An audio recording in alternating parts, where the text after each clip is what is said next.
మమ్మల్ని అందరినీ కూడా మీ వాక్య ప్రత్యక్షతలోంచి మమ్మల్ని దర్శించండి ప్రభా. మీ యొక్క ఆత్మచేత నడిపించండి ప్రభా. గత దినాలు వారి కార్యక్రమాలన్నింటిలో మీరు సహాయం చేస్తూ వచ్చారు. కృతజ్ఞతాస్తులు చెల్లిస్తున్నాం. ఈ దినం కూడా మీరు జ్ఞాపం చేసుకోండి. నీ మహిమ కొరకు, నీ నామ ఘనత కొరకు ప్రభా మీరు సహాయం చేయమని ప్రార్థన చేస్తూ, దయగల తండ్రి బలహీనైన నన్ను బలపరచండి. కొరింథీయులకు రాసిన 2వ పత్రిక 13:8 ప్రకారం నీ సత్యం నిమిత్తమే ఫిలిప్పీలకు రాసిన పత్రిక 4:13 బలపరచమని ప్రార్థన చేస్తూ, ఇర్మియా గ్రంథం 1:9 అలాగే యోహాను సువార్త 14:26 ప్రభా, అలాగే యోహాను సువార్త 16:13 మీరు నెరవేర్చమని ప్రార్థన చేస్తూ ప్రభా నీ ప్రత్యక్షత మా మధ్యన ఉంచండి, నీ సన్నిధిని ఉంచండి ప్రభా. మీరు అన్నారు, అడుగుడి మీకు ఇస్తానన్నారు, నా నామం నన్ను ఏదడితే చేస్తానన్నావు ప్రభా. ఏలయనగా 2-3 నా నామమును ఎక్కడ కూడి ఉంటారో వారి మధ్యన ఉంటానని వాగ్దానం చేసావు. నువ్వు ఇచ్చిన వాగ్దానం ప్రకారం ప్రభా మా మధ్యన మీరు ఉండండి. నీ యందు భయభక్తులు ఉంచండి, నీ కృపను ఉంచండి, నీ దయన కనికరం ఉంచమని ప్రార్థన చేస్తూ మేమందరం కూడా ప్రభా మిమ్మల్ని ఆత్మతో సత్యంతో ఆరాధించట కొరకే మా హృదయాలు నేను ఆరాధనతో నింపమని ప్రార్థన చేస్తూ, వచ్చిన ప్రతి ఒక్కరికి కూడా మీరు సహాయం చేశారు. కృతజ్ఞతలు చెల్లిస్తూ ఇంకెవరైతే రానే ఉన్నారో వారిని కూడా జ్ఞాపం చేసుకోండి, కృపను అనుగ్రహించమని.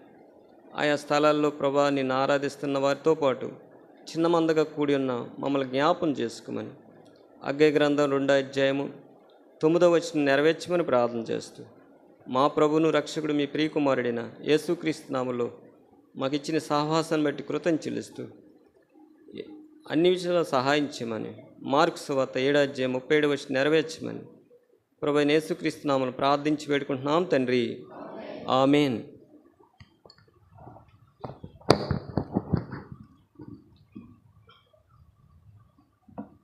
పరిశుద్ధ గ్రంథంలోంచి దేవుని వాక్యాన్ని చదువుకుందాం. ఒకవేళ ఎవరైనా సెల్ ఫోన్లు ఆన్లో ఉంటే మాత్రం ఆఫ్ చేయండి, సెల్ ఫోన్లు ఆఫ్ చేసేయాలి. ఈ ప్రభు సన్నిధిలోకి మనం వచ్చినప్పుడు సెల్ ఫోన్లు ఆఫ్ చేసేయండి. అవసరమైతేనే టాయిలెట్కి ఏదైనా అవసరమైతేనే వెళ్ళండి, అనవసరంగా వెళ్ళొద్దు.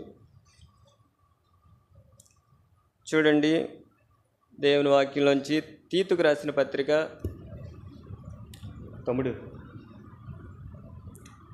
తీతుకు రాసిన పత్రిక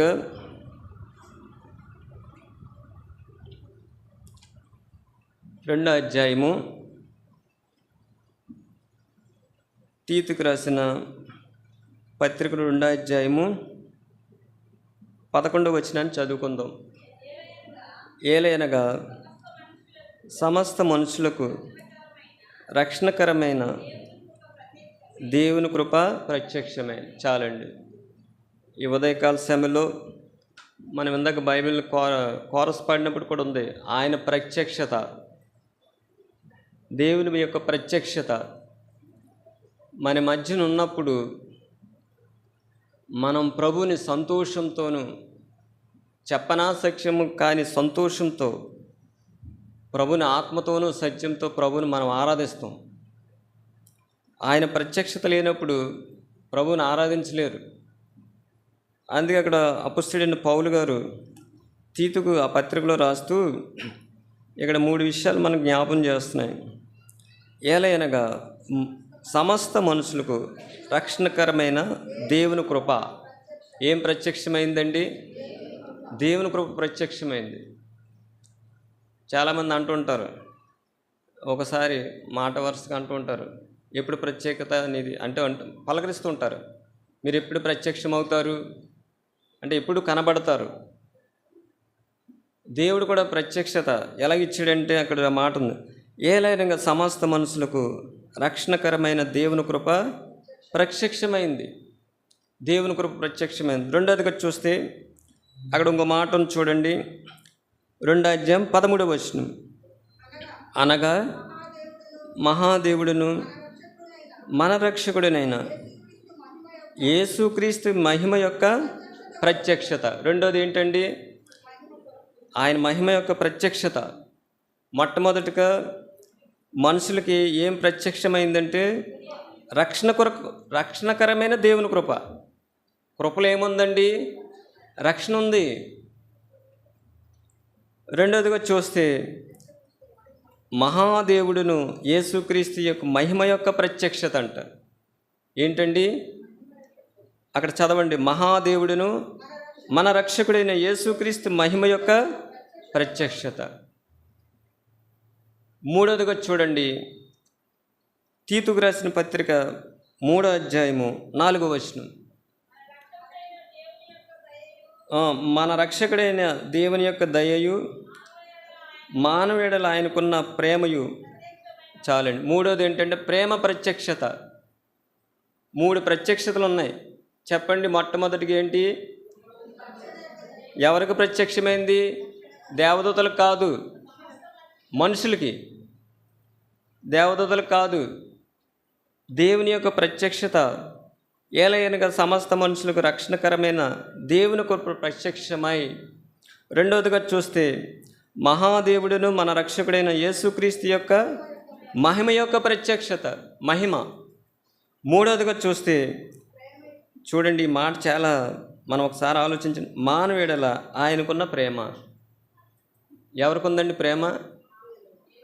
మానవుడల ఆయనకున్న ప్రేమ అంట. మరి మనకే ఎవరి ఎడల ఉంది ప్రేమ? ఒకసారి ఆలోచించండి. మనకి ఎవరి ఎడల ప్రేమ ఉంది? దేవునికి ఏమో ఎవరి ఎడల ఉందండి? మన ఎడల ప్రేమ ఉంది. కొంతమంది తల్లిదండ్రుల ప్రేమ ఉంటుంది పిల్లలకి. ఆఖరిగా పుట్టిన వాళ్ళని ఏం చేస్తారండి? చూడండి, నా మాట కాదు. ఆదికాండము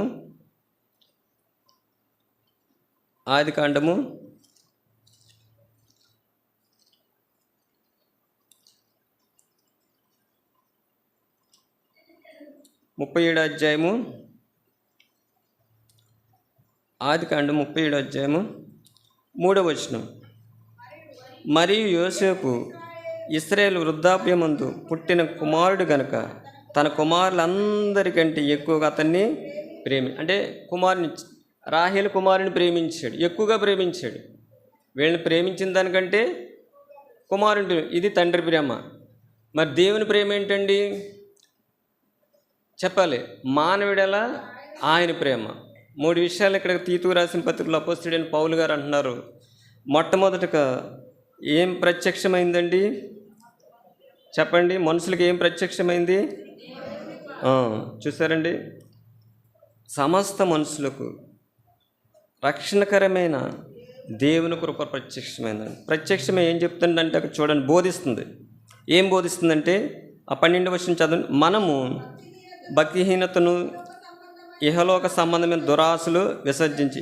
ప్రత్యక్షమైంది దేవుని కృప ప్రత్యక్షమైంది.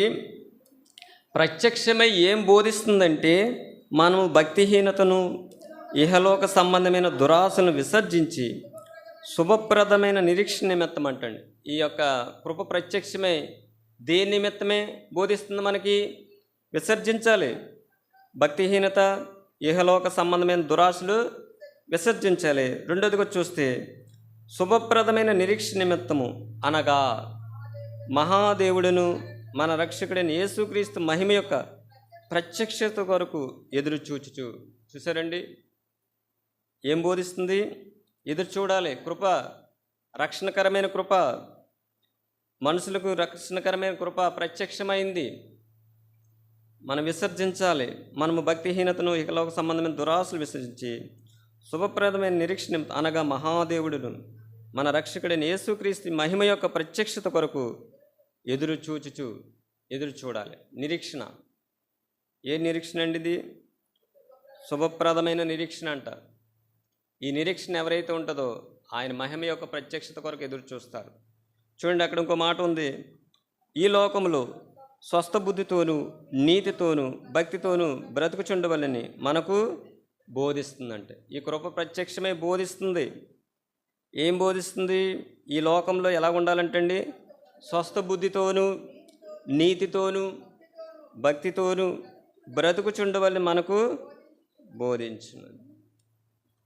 ఈ సమయంలో ఆయన మహిమ యొక్క ప్రత్యక్షత గురించి ఒక మాట ఉన్న చూడండి. రోమీలకు రాసిన పత్రిక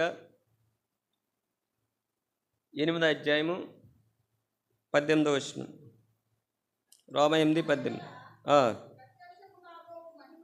ఉమ్, ఉమ్. చాలండి. అపోస్తలుడైన పౌలు గారు రోమీయులకు రాసిన పత్రికలో 8:18 మన ఎడల ప్రత్యక్షం కావు మహిమ ఏంటండి?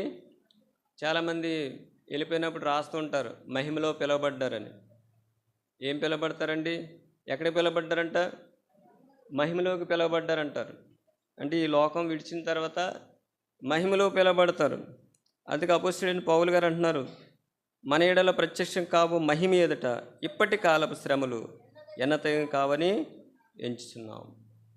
అక్కడ 19వ వచనం కూడా చూడండి. దేవుని కుమారుల ప్రత్యక్షత కొరకు సృష్టి మిగుల ఆశతో తీరి చూసి కనిపెడుతుంది. ఈ ప్రత్యక్షతలో మనం ఉండాలి. దైవ ప్రత్యక్షత. ఈ ప్రత్యక్షత మనకు దేవుడు ఇచ్చాడు. అందుకే 3వ విషయం చూడండి. అక్కడ ఒక మాట ఉన్నది. తీతుకు రాసిన పత్రిక 3వ అధ్యాయము 4వ వచనం మరలా చదవండి. మన రక్షకుడైన దేవుని యొక్క దయయు మానవుడి ఇక్కడ ఆయనకున్న ప్రేమ అంటే, మానవుడి ఎడల ఆయనకున్న ప్రేమ. ఎప్పుడైనా ఇది తెలుసుకున్నావా? మనం ఏమనుకుంటామండి? నా స్నేహితులు ప్రేమించలేదు, నా బంధువులు ప్రేమించలేదు, నా భార్య ప్రేమించలేదు, నా భర్త ప్రేమించలేదు, నా పిల్లలు ప్రేమించలేదు, నా అత్తగారు ప్రేమించలేదు, నా కోళ్ళ ఇదే ఆలోచిస్తావు. కానీ ఎప్పుడైనా మానవుడి ఎడల ఎవరి ప్రేమ ఉందండి? దేవునికి ఉంది. మనం ఎప్పుడు భూ సంబంధమైన ప్రేమలే, ఇదే ప్రేమ అనుకుంటాం. ఈ ప్రేమ హద్దు ఉంటుంది. ఈ ప్రేమ ఒకసారి ఏమైపోద్దండి? ఎడబాటు వచ్చేస్తుంది. యాకోబు కూడా రాహేలుని బాగా ప్రేమించాడు. ఎందుకు ప్రేమించాడు చెప్పండి? సౌందర్యంగా ఉంది, బాగుంది, ప్రేమించాడు. ప్రేమ ఏమి నిలకడగా లేదు. ఆ ప్రేమ ఏమైపోయిందండి? ఒక చోట కోపం వచ్చేసింది ఆయనకి. చూడండి ఆ మాట, ఆదికాండము. ప్రేమలోకి ఒకసారి ఏమైపోతాయంటే కోపంగా మారిపోతాయి. ఆదికాండం 30వ అధ్యాయము 2వ వచనం. యాకోబు కోపము రాహేలు మీద, చూసారండి, రాహేలు మీద కోపం వచ్చింది. ప్రేమ ఏమైపోయిందండి? కోపంగా మారిపోయింది. ఆ పక్కన చూడండి, అదే ఆదికాండము 29వ అధ్యాయము 18వ వచనం. 29:18. యాకోబు రాహేలును ప్రేమించి, రాహేలు కోసం ఎన్ని సంవత్సరాలు చేశాడండి? ప్రేమ చూసారా, కొలువు చేయించింది ఆయన్ని. కానీ దేవుని ప్రేమ కొలువు చేయించలేదు, కానీ పరలోకం నుండి దిగి వచ్చేసింది. ఆయన మాటలతో ప్రేమించలా. ఆయన ఎలా ప్రేమించాడండి? ఆ ప్రేమలో ఏముందంటే శాశ్వతమైన ప్రేమ. అది మరణం వరకు ప్రేమించాడు. ముందు మరణం ఉంది, శిక్ష ఉంది, అవమానం ఉంది, నింద ఉంది, బాధ ఉంది. ఇవన్నీ చూసి కూడా ఏం చేశాడైనా? ప్రేమించాడు. రాహేలు ప్రేమ యాకోబు ఎలా ప్రేమించాడండి? కోపం వచ్చేసింది. 30వ అధ్యాయం మనం చూస్తే అక్కడ ఉంది, యాకోబు కోపము రాహేలు మీద. కోపం స్థానంలో ఏమొచ్చిందండి? చెప్పాలి. ప్రేమ స్థానంలో కోపం వచ్చింది. కోపం స్థానంలో ఏమొస్తుంది? చెప్పాలి. స్థానాలు మారిపోతాయి. ప్రేమ ఉంటుంది ముందు, తర్వాత కోపం ఉంటుంది, కోపం తర్వాత ద్వేషం వచ్చేద్ది, శిక్ష వచ్చేద్ది, తృణీకరం వచ్చేద్ది, అసహ్యం వచ్చేద్ది. ఎందుకు చేసుకున్నారో అనుకుంటారు. ఏంటండి? చెప్పరేంటి? నిజమే కదా. వివాహం ఎలా, చాలామంది ఆలోచిస్తారు, వివాహం ఎందుకు చేసుకున్నాం? యాకోబు కూడా కోపం వచ్చింది. కానీ దేవుని ప్రేమ, ఆ ప్రేమలో త్యాగం ఉంది, సమర్పణ ఉంది, తగ్గింపు ఉంది. అది దేవుని ప్రేమ. చూడండి, తీతుకు రాసిన పత్రికలో ఆ ప్రేమ ప్రత్యక్షమైందంట. ఎవరి ఎడలండి? మానవుడెల. ఒక మాట ఉంటుంది చూడండి, ఎబ్రీయులకు రాసిన పత్రిక 7వ అధ్యాయం 19వ వచనం. 7:19 చూడండి. ఈ ప్రత్యక్షత గురించి ఒక మాట.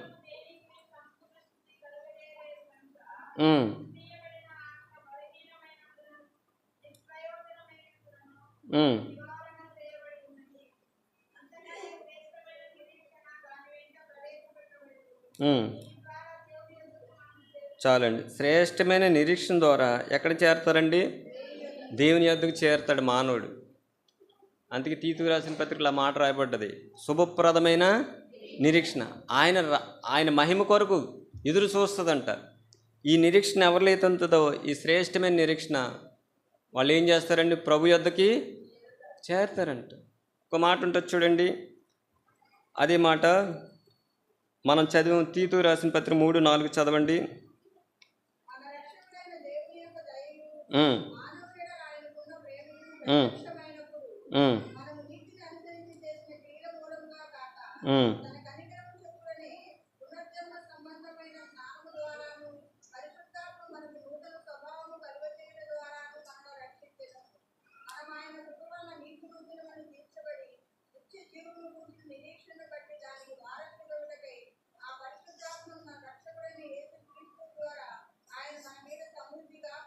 చాలండి. ఇక్కడ ఏముందంటే 6వ వచనంలో అక్కడ ఏం కలగజేసిందండి? చదవండి ఆ మాట మరలా. మనం ఆయన కృప వలన నీతిమంతులుగా తీర్చబడి నిత్య జీవన గురించిన నిరీక్షణ బట్టి దానికి వారసులగుటకి. దేనికి వారసులగుటకి? అది చూసారా, ఆ పరిశుద్ధాత్మను మన రక్షకుడైన యేసుక్రీస్తు ద్వారా ఆయన మన మీద సమృద్ధిగా కుమ్మరించండి. ఈ ప్రత్యక్షత ఈ ఉదయకాల సమయంలో ఆయన 3 విషయాలు మనకు లేఖనాల ద్వారా ప్రత్యక్షత. ఏం ప్రత్యక్షత అండి చెప్పండి?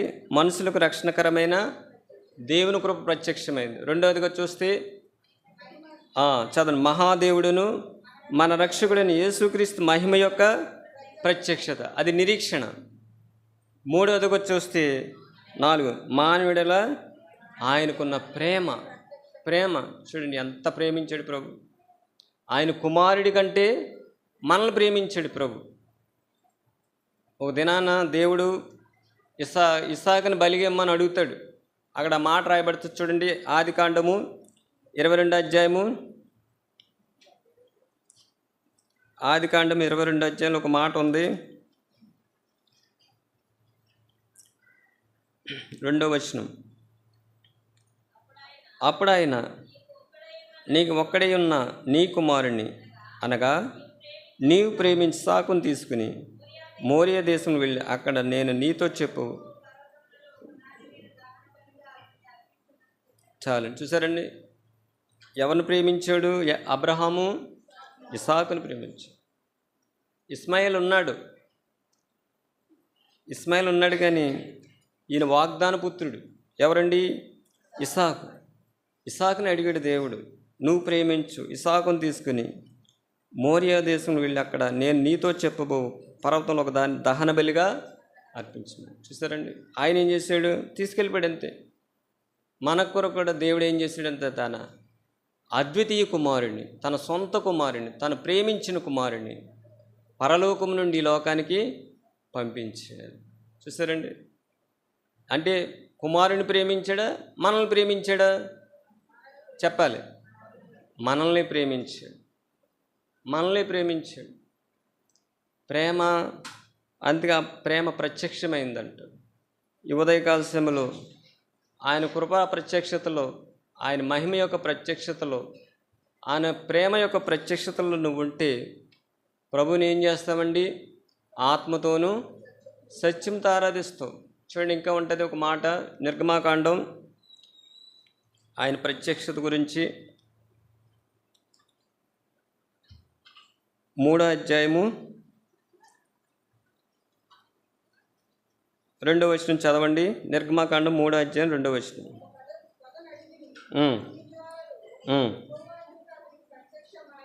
ఎవరికండి? మోషేకి దేవుడు ప్రత్యక్షమవుతున్నాడు. చదవండి, 3వ అధ్యాయం 2వ వచనం ఏముందంటే, ప్రత్యక్షమయ్యానంట.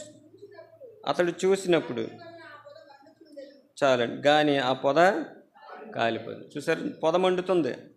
దేవుని గురించి ఒక మాట, దేవుడు ఏమై ఉన్నాడండి? అగ్ని ఉన్నాడు. చూడండి, వెలుగు ఎక్కడైతే ఉంటుందో అక్కడ చీకటి ఉండదు. ఆ పొదలో ఏముంది చెప్పండి? ఒక పొద నడిమిని అగ్ని జ్వాలలలో యెహోవా దూత అతనికి ప్రత్యక్షం. అతడు చూసినప్పుడు అగ్ని వలన ఆ పొద మండుచుండని, కానీ పొద కాలిపోలేదు. ఇంకో మాట ఉంటుంది చూడండి, ఆ పక్కనే 4వ వచనం. దాన్ని చూచుటకు అతడు ఆ తట్టు వచ్చుట యెహోవా చూసిను, దేవుని ఆ పొద నుండి మోషే అతన్ని పిలిచాడు. ప్రత్యక్షత, దేవుని యొక్క ప్రత్యక్షత మోషే కలిగింది. ఆయన చూచుచున్న దేవుడు, ఆయన ప్రత్యక్షత ఆ నిదానం మోషే కలిగింది. ఆ నిర్గమాకాండ 3వ అధ్యాయం చూడండి, ఏం చేశాడు ఆయన ప్రత్యక్షత. 7వ వచనం చదవండి. మరియు యెహోవా ఇట్లా నేను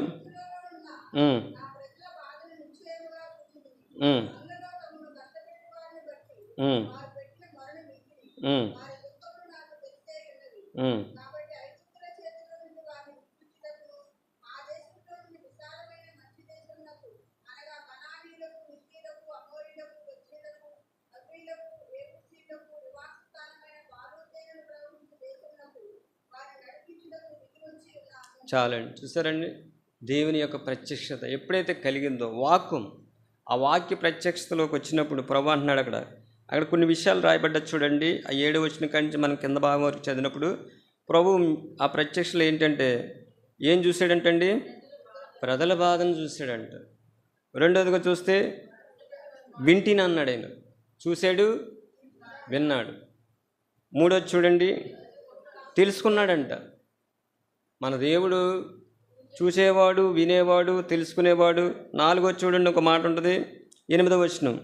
కాబట్టి ఐగుప్తు చేతులను వారిని విడిపించేవాడు.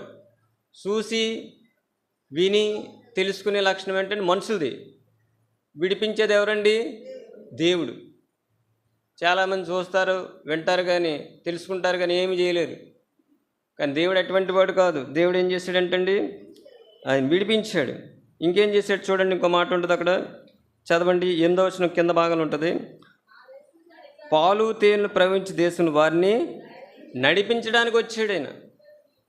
చూసారండి, దిగి వచ్చాడు. ఎందుకు వచ్చాడంటే చూచాడు, ఆయన విన్నాడు, తెలుసుకున్నాడు, విడిపించాడు, నడిపించాడండి. విడిపించడం మాత్రమే కాదు, ఏం చేస్తాడండి, నడిపిస్తాడు ఆయన. మన ఆత్మీయతలో కొన్ని విషయాల్లో మనం నడవలేం.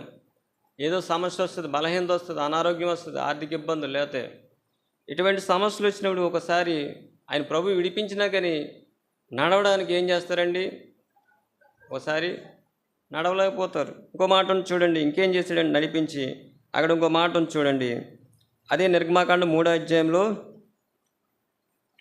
12వ వచనం. ఆయన నిశ్చయముగా నేను నీకు తోడేయందును, నేను నిన్ను పంపితేనడు ఇది నీకు చూసిన.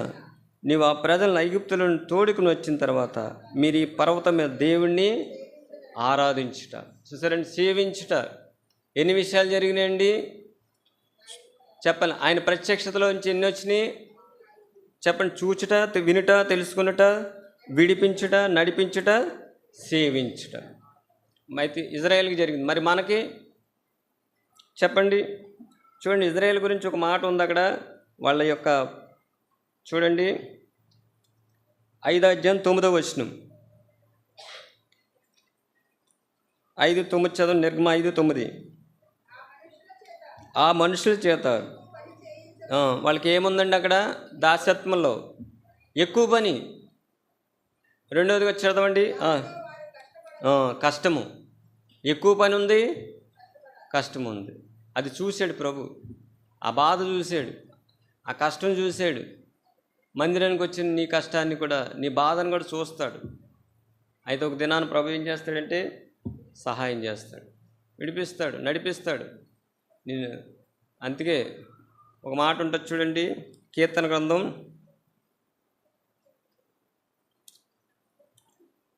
గ్రంథంలో ఒక మాట ఉంది.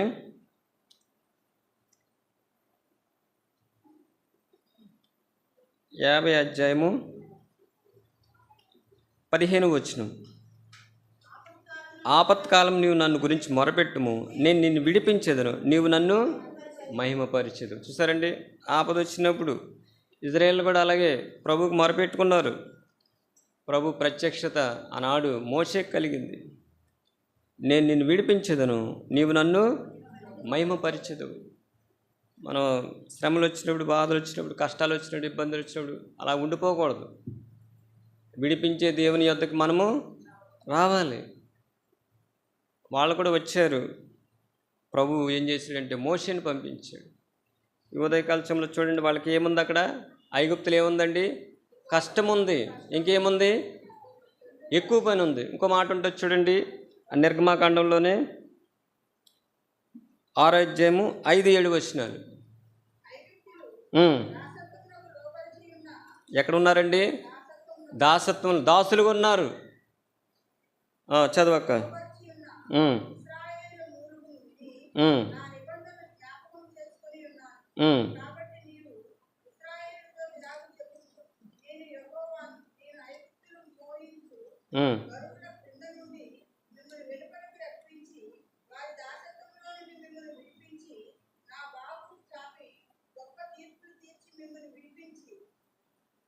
చదవండి, చాలండి. చూసారండి ఆయన ప్రత్యక్షతలు ఎన్ని విషయాల్లోనే చూసారా? దాసత్వంలోంచి ఆ మాట, ఒక మాట ఉంది చూడండి, నేను చదువుతాను. కాబట్టి నీవు ఇశ్రాయేలుతో ఇలాగ చెప్పుము, నేనే యెహోవాను, నేను ఐగుప్తులు మోయించు బరువులు కింద. ఎక్కడున్నారండి వీళ్ళు? బరువు కింద ఉన్నారంట. బరువు కింద ఉంటే ఎంత ప్రయాస, ఎంత భారము, ఎంత కష్టము. బరువు కింద ఒక వ్యక్తి ఉన్నప్పుడు ఎలాగుంటుందండి? దాసత్వంలో ఉన్నాడు. కానీ ప్రభు ఏమి వాగ్దానం చేశారంటే అక్కడ చూడండి, వారి దాసత్వంలో మిమ్మల్ని విడిపించి నా బాహువు చాపి గొప్ప తీర్పులు తీర్చి మిమ్మల్ని విడిపించి మిమ్మల్ని నా ప్రజలుగా చేర్చుకొని మీకు దేవుడేను. అప్పుడు ఐగుప్తుల బరువు కింద నుండి మిమ్మల్ని వెలుపలికి రప్పించిన మీ దేవుడైన యెహోవా నేనని మీరు తెలుసుకుంది. చూసాను, బరువు కింద ఉన్నాయి. బరువు అంటే ఎంత బరువు ఉంటుందండి? మనం చూడండి, ఒకసారి మనం బరువు మోయలేం. ఒక చిన్నపిల్లలు ఏం చేస్తారంటే, పెద్దవాళ్ళు ఈ దినాల్లో స్కూల్ పిల్లలు బ్యాగులు మోసుకెళ్తున్నారు. వాళ్ళు బరువు కంటే ఈ బరువు ఎక్కువైపోతుంది, మోయలేని శక్తి ఉండదు వాళ్ళకి, భారంతో వెళ్తారు. అందుకే యేసుప్రభువు వారు అన్నారు, ప్రయాసపడి భారం మోసుకుంటున్న సమస్త జనులారా నా యొద్దకు రండి. ఏమిస్తాడైనా? విశ్రాంతి ఇస్తాడు. ఆ దినాల్లో ఐగుప్తులు కూడా భారం ఉంది, బరువు ఉంది, కష్టం ఉంది, శ్రమ ఉంది, దుఃఖం ఉంది. ఇంకేముందో చూడండి, నిర్గమాకాండం ఇంకో మాట ఉంటుంది, 6వ అధ్యాయం 9వ వచనం.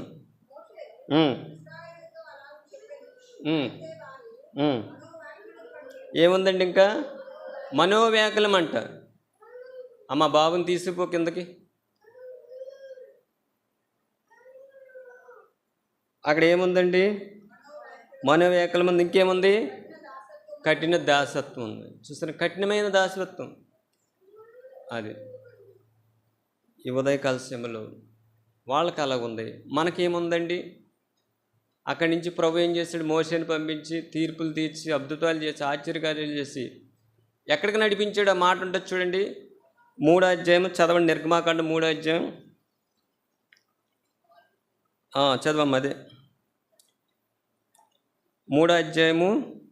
ఇక్కడ ఒక మాట ఉంటుంది చూడండి, 8వ వచనం కింద భాగం, పాలు తేనెలు ప్రవహించి దేశం వారిని. అదే చూసారండి, అక్కడ నడిపించడానికి మోషేని పంపించి పాలు తేనెలు అంట. పాలు తేనెలు ప్రవహించి దేశానికి వారిని నడిపించుటకు నేను దిగివచ్చి. మరి మన కొరకు కూడా ప్రభు దిగివచ్చాడు. చూడండి, ఆ మాట ఉంటుంది అపోస్తల కార్యాలు అనుకుంటే ఒక మాట చూడండి, అపోస్తల కార్యములు 3వ అధ్యాయం ఒక మాట ఉంటుంది చూడండి, 22వ వచనం. మోషే ఇట్లనెను, ప్రభువైన దేవుడు నా వంటి ఒక ప్రవక్తను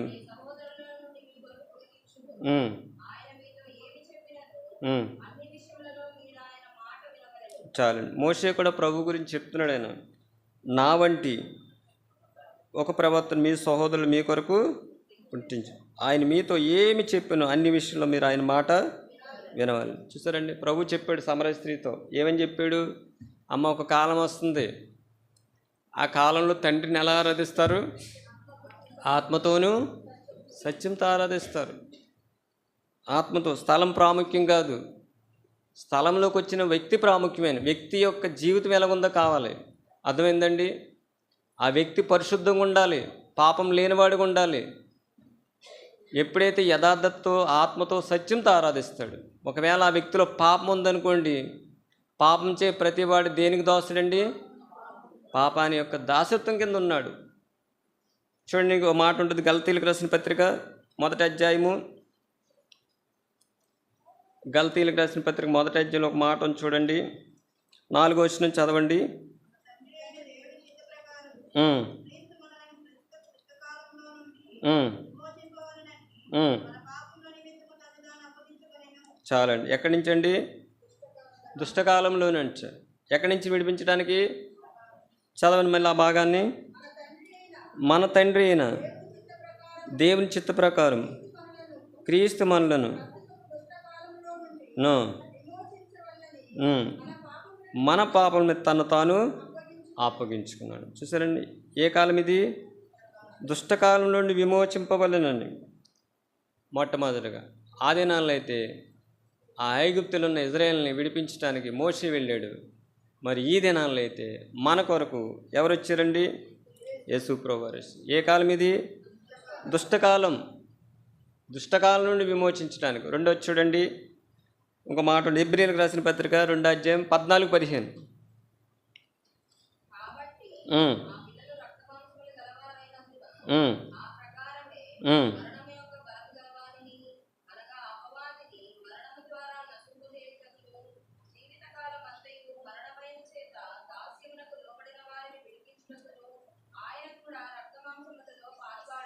చాలండి. హెబ్రీయులకు రాసిన పత్రిక 14-15 వచనంలో ఏముందంటే ఆ మాట చూడండి. కాబట్టి ఆ పిల్లలు రక్తమాంసం గలవారైనందున ఆ ప్రకారమే మరణం యొక్క బలము గలను. ఐగుప్తులో ఫరో బలమైన వాడు, ఏలివాడు. అక్కడి నుంచి బయటికి రావాలంటే వారి వల్ల అవ్వదు. కానీ దేవుడు ఏం చేశాడు చెప్పండి? ప్రత్యక్షమయ్యాడు. ఎవరికి ప్రత్యక్షమయ్యాడు? మోషేకు ప్రత్యక్షమయ్యాడు. మోషేతో మాట్లాడుతున్నాడు. మనకు కూడా ప్రత్యక్షమైంది. ఏంటండి చెప్పండి? ఏం ప్రత్యక్షమైంది? దేవుని కృప. మనలో ఏ అర్హత లేదు. మన ప్రాంతాన్ని బట్టి, మన రంగుని బట్టి, మన వెండి బంగారాలను బట్టి, మన ఉద్యోగాలను బట్టి, మన స్థాయిని బట్టి ఏమీ ప్రభు దగ్గరికి అర్హత లేదు. అందుకు ఒక మాట ఉంటుంది చూడండి, ఇక్కడ మాట ఉంది చూడండి, అక్కడ రాయబడ్డది 4వ వచనం 3-4 చదవండి. తీతు రాసిన పత్రిక 3వ అధ్యాయం 4వ వచనం. మన రక్షకుడైన దేవుని యొక్క దయయు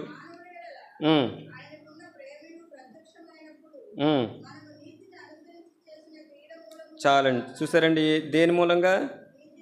నీతిని అనుసరించి చేసిన క్రియల మూలం కాదు, ఆయన కనికరం, దేవుని యొక్క కనికరం, క్రియల మూలంగా కాదు. అందుకు ఒక మాట ఉంటుంది చూడండి, పేతురు రాసిన మొదటి పత్రిక 3వ అధ్యాయం 10వ వచనం. జీవం ప్రేమించి ఎంతక్క పేతురు రాసిన నేను పేతురు అన్నప్పుడు మొదటి పేతురు అనుకోవాలి, అదే రెండో పేతురు అన్నాను అనుకో, మొదటి 3:10 చదవండి. జీవం ప్రేమించి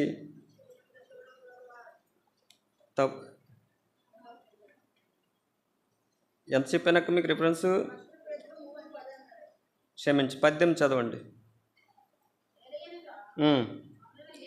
మనల్ని దేవుని యొద్దకు తెచ్చుటకు ఆ నీతిమంతుల కొరకు నీతిమంతుడైన క్రీస్తు శరీర విషయంలో చంపబడి, ఆత్మ విషయంలో బ్రతికింపబడి, పాపముల విషయంలో ఒక్కసారే శ్రమపడి. చూసారండి, ఎక్కడికి తేవడానికి? దేవుని యొద్దకు తెచ్చుటకు. పొర యొద్ద నుండి ఆ పాలు తేనెలు ప్రవహించే దేశాన్ని తేవడానికి అక్కడ ప్రభు ఎన్ని అద్భుతాలు చేశాడండి. మనల్ని కూడా చూసారా, దేవుని యొద్దకు తెచ్చుటకు. ఒక మాట ఉంటుంది చూడండి,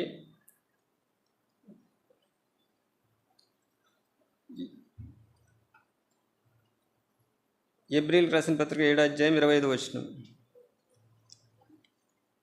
7:25.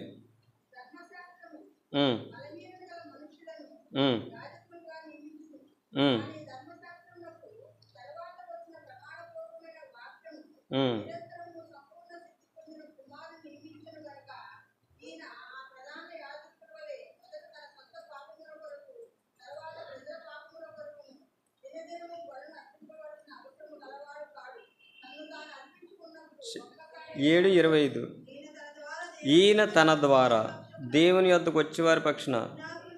చూసారండి, ఇక్కడ ఒక మాట రాయబడ్డది చూడండి. ఆ మాట ఏంటంటే, ఈయన తన ద్వారా దేవుని యొద్దకు చూసారండి, ఈయన తన ద్వారా, అంటే మనం ఎవరి ద్వారా వచ్చి ఇప్పుడు ఇక్కడికి చెప్పాలి, దేవుని యొద్దకు తెచ్చుటకు ఆయన కూడా శ్రమ పొందాడు.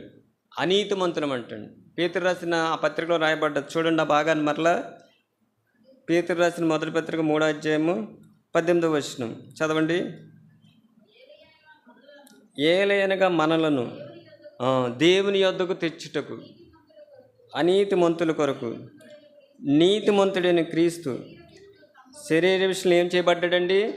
చంపబడ్డాడంట. మోషేయాల వారి కొరకు చనిపోలేదు, కానీ మనల్ని ప్రభు ఎక్కడికి తేవడానికండి? దేవుని యొద్దకు తెచ్చుటకు. ఇప్పుడు చదవండి, ఎబ్రీలకు రాసిన పత్రిక 7వ అధ్యాయము 25వ వచనం మరలా జ్ఞాపం చేసుకున్నాం చూడండి. అది తన ద్వారా దేవుని యొద్దకు, చూసారండి, దేవుని యొద్దకు తెచ్చుటకు తన ద్వారా. ఎవరి ద్వారా అండి? గొర్రెలు కాదు, మేకలు కాదు, ఏది కాదు. ఎవరి ద్వారా? యేసుక్రీస్తు ద్వారా దేవుని యొద్దకు తెచ్చుటకు. ఆ దినాన్న ఆ యొక్క ఇజ్రాయేల్ను కూడా దేవుడు పాలు తేనెలను ప్రవహించే దేశాన్ని నడిపించడానికి దిగివచ్చేసాడంట. దిగివచ్చి మోషేని ఏర్పాటు చేసుకున్నాడు, గొప్ప కార్యాలు చేశాడు. అయితే మన కొరకు ప్రభు ఏం చేశాడంటే శ్రమను పొందాడు. ఒక మాట చూడండి, యోహాను సువార్త ఏం చేశాడు చూడండి. యోహాను సువార్త 14వ అధ్యాయము, ఇక్కడ ఒక మాట ఉంటుంది చూడండి. యోహాను సువార్త 14వ అధ్యాయము 26వ వచనం చదవండి.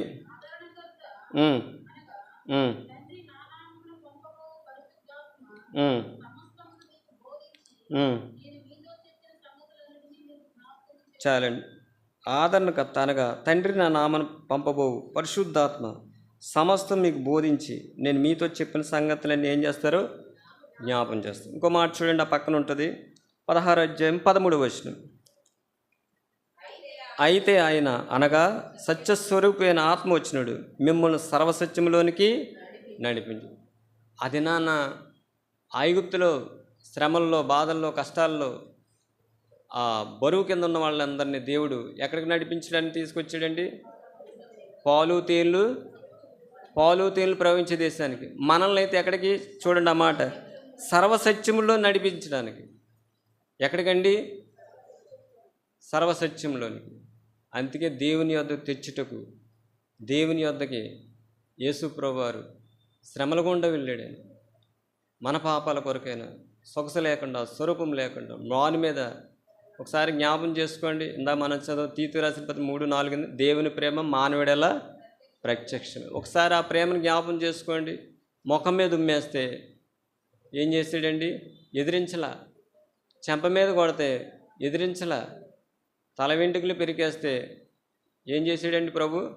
తల వెంట్రుకలు పెరిగితే చాలా బాధాకరంగా ఉంటుంది, కానీ ఆ ప్రేమ ఏం చేసిందంటే మానవుడు ఆ ప్రేమ అలా ఆగిపోయింది అంతే. ఇంక మళ్ళీ ఆ ప్రేమలో ఏమీ వేరేది ఏమి రాలా. కానీ యాకోబులో ఏమొచ్చిందండి? కోపం వచ్చింది. కానీ దేవుని ప్రేమ అలా ఉండిపోయింది అంతే. ఆయన ఇప్పటికీ మనల్ని ప్రేమిస్తున్నాడు, తెలుసండి. ఆ ప్రేమ ఎటువంటిదంటే శాశ్వతమైన ప్రేమ. ఆ ప్రేమ ప్రత్యక్షమైంది. ఆ ప్రేమ ప్రత్యక్షమే ఆ శిలువలో ప్రభు ఏం చేశాడండి చెప్పండి? వేలాడబడ్డాడు. చూడండి, ఒక మాట ఉంది యెషయా గ్రంథం